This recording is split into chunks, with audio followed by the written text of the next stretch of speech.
So here we are, City of Casey. We've been invited by Amanda Stapleton, the counselor here who attended one of our workshops in Brunswick.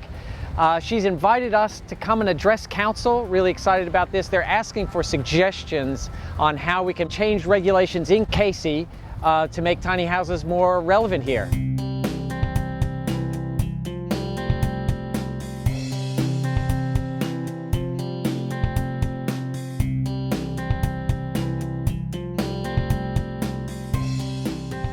So we were in the council chamber with Amanda and the team there. When we have discussions, it always gets confusing about whether we're talking about tiny houses on wheels and on foundations.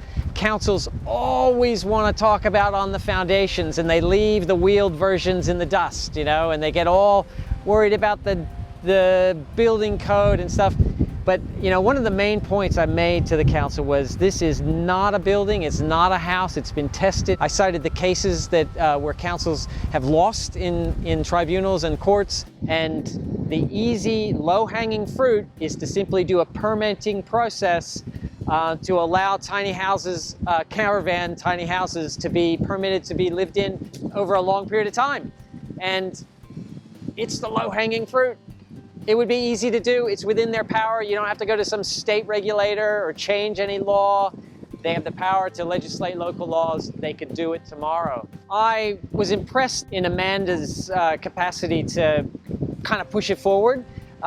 She got them to agree to meet again, and this time with staff and myself and her and Ben. And so the conversation is going to continue. Power to the people. I think they're on their way. It'll be really interesting to see who gets in first. Is it going to be Hobart City? Because Bill is out there. He is doing that stuff. Is it going to be Mount Alexander Shire Council? Are they going to do something? Or is it going to be Casey? Casey, can you believe it?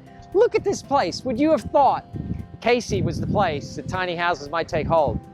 Stay tuned.